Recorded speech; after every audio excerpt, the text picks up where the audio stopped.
For 38 years, this body seemed to suffer. For 38 years, life was happening to it. And for 38 years, the blame game was always going on. Even if the blame was cast at the self, it didn't matter. The finger was always pointing outward. The stories became richer, deeper, mightier, more powerful, all the way up to the day where those stories helped to create an outcome called suicide. It's interesting, though, as I listened to myself record this morning, with Bernadette here lovingly engaging with me, there is no sadness or tenderness or connection to that version of Kelly anymore. There's just a clear understanding that that never happened. It never was. Now that may be hard for you, the listener, to hear. And this is not disassociation. This is not spiritual bypassing. This is not full integration.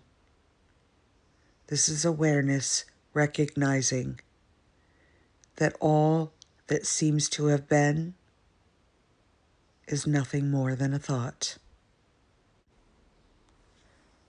Yet to reach this moment of understanding, there is also an awareness that there needed to be that expression, apparently,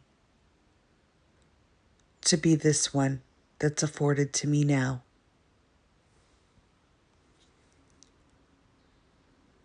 If only there were a direct path. If only there were a way to break through this without that 38 years, is the thought that Kelly only holds on to anymore. For there is a way, and suicide is not it. Escapism is not it. Numbing is not it.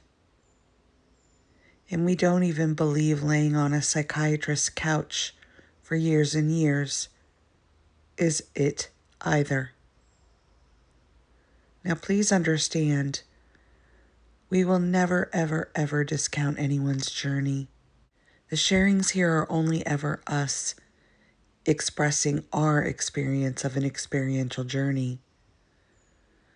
There is no teaching here. There is no teacher. There's just vlogging about the journey for Kelly and sharing that. So as always, if it lines up for you, that's fabulous. And if it doesn't, let it pass you by. One of the things Kelly has found significantly fascinating has been the work that Carl Jung did, because he was a leader in the forefront of that work. Now, unlike others, the fascination is not with the body of work itself. It is the process with which that work seemed to have evolved. You see, in the very beginning, Carl Jung was very determined to look at the aspect or the incarnate as someone that had a seed of suffering planted at some stage, and that if the work began at that engagement with the mother or the father or some other outside of the self itself, that Jung felt that it could be transmuted and healed. He spent his entire life on that work. How to deal with the mother, how to deal with the father, etc., etc. But the book that he left after his death which he refused to have published during his life, clearly depicts the fact that prior to his leaving his body, he came in touch with the realization that there is no separate self.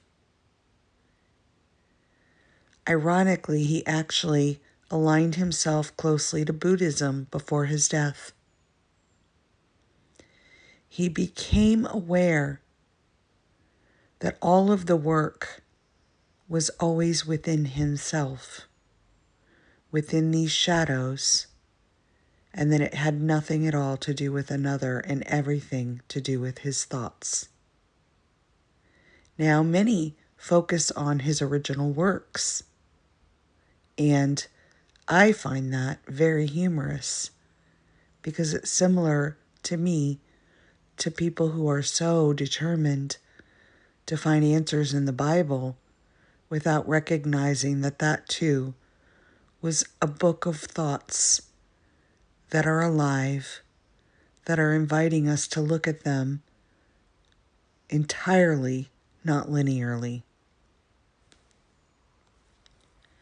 So Kelly wanted to explore that further with Bernadette, and that's what we're going to do today. This conversation really, really bloomed something within Kelly recently. She sat with it and decided to be with it very deeply for many days before doing this video. Bernadette gave a tip, some guiding tools, and some suggestions on how to really, really recognize this while moving throughout the day. We've already determined that oneness is something that we should all align to simply scientifically, right? So let's begin there. We're all absolutely sure, regardless of religion, doctrine, practice, or otherwise, that everything here is made up of energy, molecules and atoms moving about. Let's use that as our baseline, because it's something that really I don't think anyone would argue. Now, as a molecule and an atom moving very quickly, the vibration determined based on so many factors. But let's just today decide that the factor we're going to work with is that a thought holds a certain vibration, which it does. If you can understand this, it is no different than a radio frequency. That frequency moves and changes based on the barometers around it. Every single one of you is listening to this, in fact, on some device that's receiving the signal through radio frequencies. The voice of Kelly, seeming to have recorded this somewhere in Seattle on a device, somewhere in her hand that is not in your presence. Can you see how fascinating that is? That we just take that for granted. Holy cow. Think how long ago, when there was no such device, and a farmer somewhere in the middle of Idaho was having this thought, but no way to share it. That must have been how these early explorers like Young felt, completely alone in their unraveling process. But I digress. Let's carry forward. So a thought is a vibration. We've just determined that, and I think we can all agree that that baseline is fair. That thought creates a signal, and that signal shifts with the next thought that arises, and the next one, and the next one, and the next one. There is nothing but fluidity here. The one previous is gone, and the new one has shown up. Now they may combine themselves, this thought with that thought with the next one, and now you have a cluster of thoughts. Well, in the US we have a term. We won't say the word because YouTube probably won't let us load it, but we call it a cluster F. And the cluster F is just that. It's a torpedo, a bomb, an explosion of a connection and collection of things. In this case, thoughts. Now let's parlay that a little bit more. You wake up in a state of love. You've just had a beautiful night's sleep. You've stretched. You've gotten out of bed excited about that first delicious cup of coffee. And you tiptoe down your stairs to see your hummingbird feeder buzzing and alive. The lights come on. There's a beautiful, beautiful way of the morning. And as you're moving into your kitchen, you stub your toe. Ouch. Instant pain, annoyance, frustration. And then the next set of cluster thoughts come in. Great, now our whole day is ruined. Did you break the toe? We were meant to go on a hike today. How will you ever get your boots on? Now we have to tell everyone we're not going to be able to come. We were really looking forward to that, etc., etc., etc.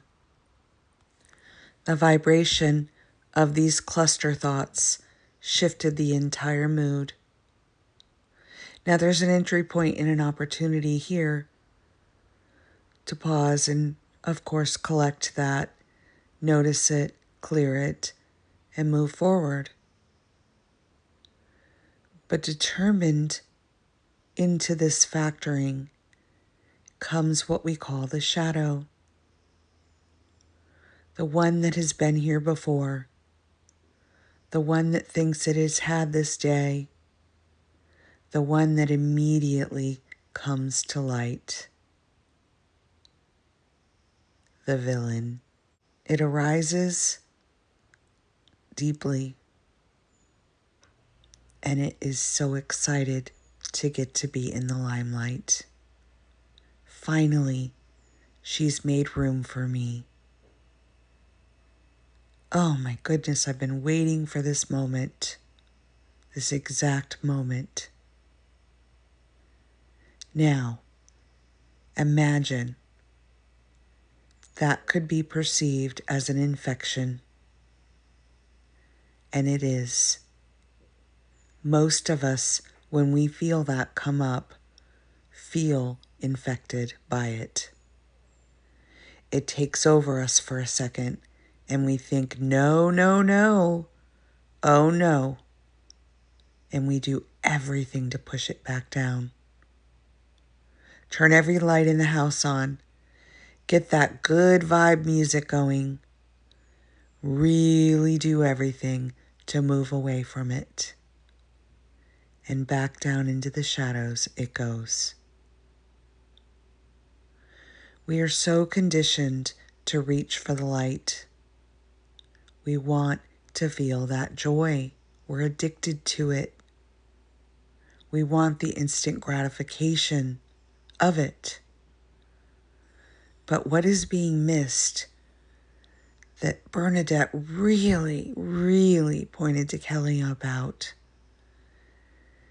is that yes, you can absolutely go there, but don't you want more, deeper?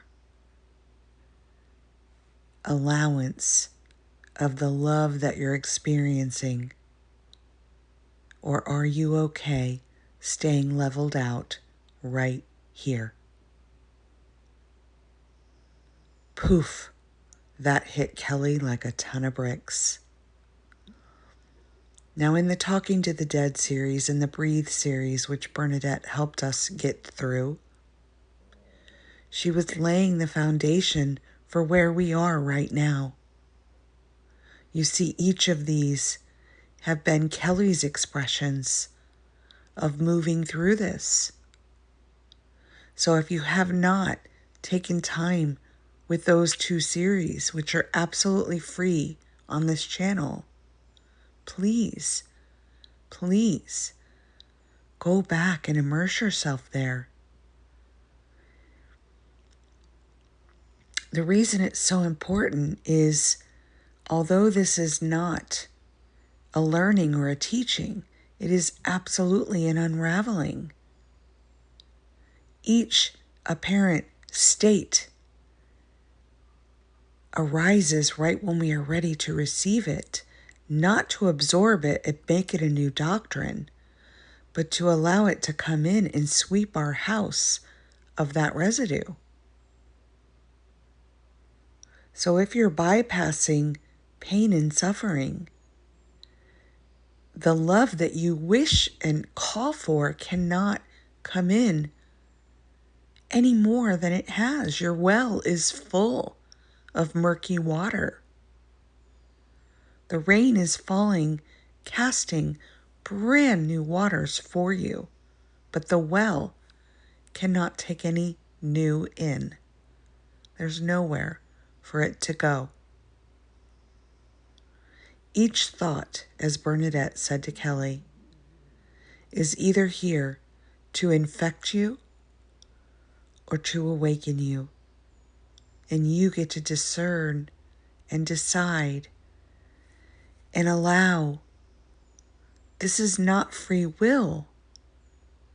This is awareness inviting you to open more by breathing and not resisting. It's not a doing. It's not a becoming. It is an allowing. But if infected, you just re-immerse back into the dream with it, right in your backpack of life. So the tool that Bernadette gave to Kelly, that she has been walking around with for a few days now, is to visualize each thought like a blooming flower. Don't give it life of a goodness or a badness, of a weed or a beautiful plant. Just see it as alive, because it is. Each vibration is an alive expression of energy.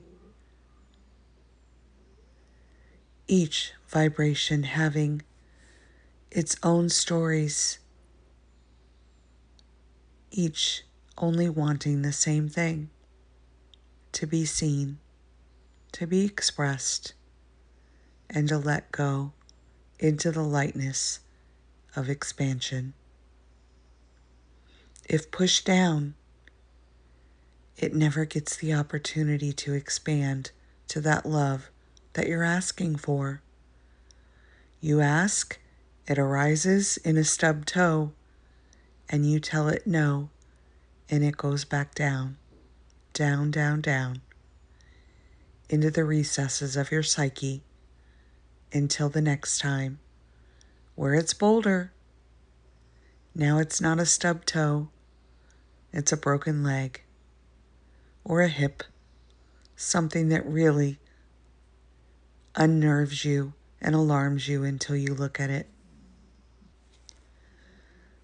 So if we stay with the tip that Bernadette gave Kelly, moving throughout her day, she has been allowing every single shadow to bloom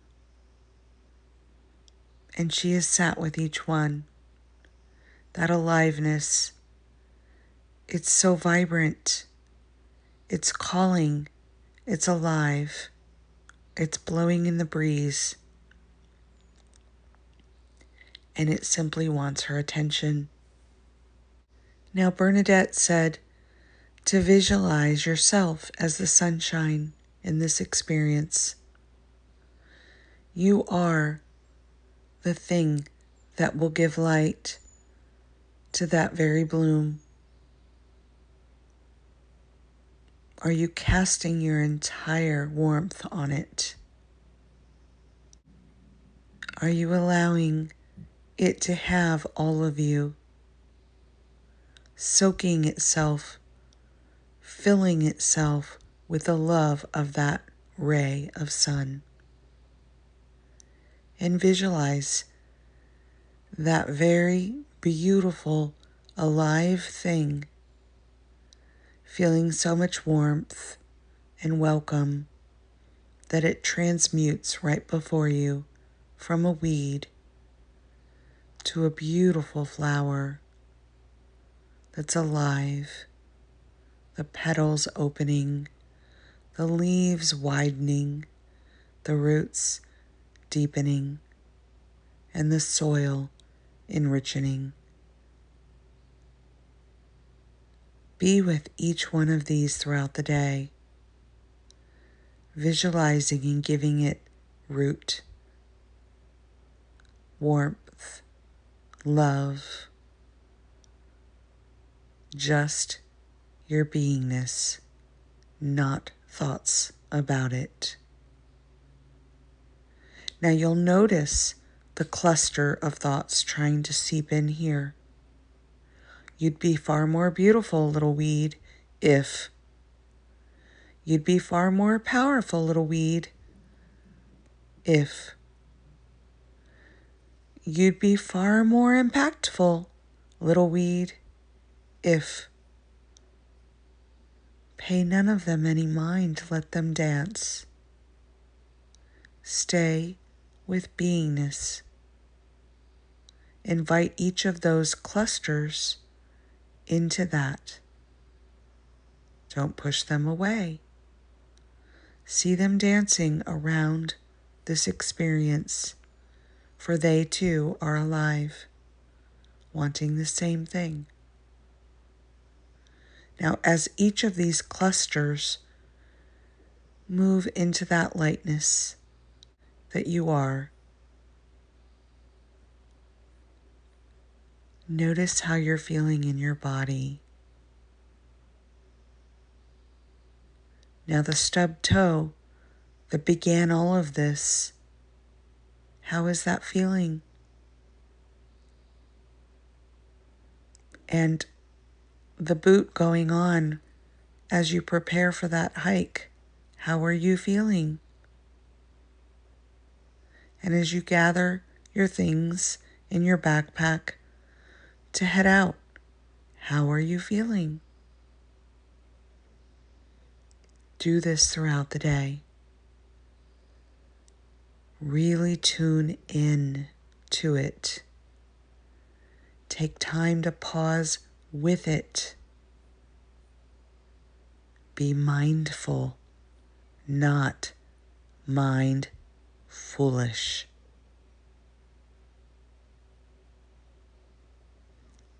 Bernadette has such compassion for what we all go through here.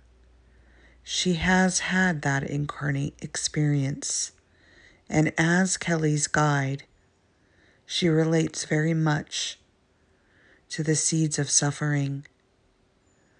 This is why this relationship was forged in agreement, in harmony, knowing that each is an aspect of all of this, not stuck with any idealism that there are two separate beings going on at all. No concept or identity that one has more knowledge than the other. It is a beautiful harmonization and orchestra of life lifing. Everything here is aliveness. Everything here is a vibration of energy. Everything here is a radio frequency. And something behind all of that is the orchestrator, and we are all a part of that. Kelly no longer tries to understand what that orchestrator is, how it works, how it defines itself. We think the reason she stopped asking is because she recognizes it is her, and the truth knows itself, so it doesn't inquire on itself anymore. It simply stays tuned in to this now moment, knowing that whatever is needed here will land, and to just keep that emptiness for that landing spot open. We hope that this is helpful. We say this so often lately. If you are struggling on this journey of shadow work, if you've immersed yourself for years in counseling, if you're taking medications to help your brain understand depression or anxiety, we know that journey well. We've been on it. We have every t-shirt. Kelly calls herself a soul guide now. This is the work that she does one-on-one. This entire channel, all the videos, all the content, everything here is free. But she does charge for her one-on-one work, and she's very transparent about that because she's not looking for that work to be endless. If direct pointing does show you, then 1 or 2 sessions should be all that are needed to help align you. And in fact, if more than that is needed, Kelly will say, our work here is done. Move on now. There's something that comes next on your path, the direct path, and you are that.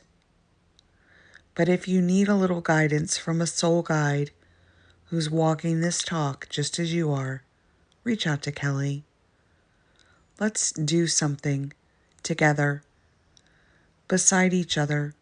Let's look at it and see it with new lenses, new eyes, and new ways, just to get you a little bit more on track with where you're going. Now, why does this work matter to Kelly? To the one listening? Because I don't see myself as separate from you.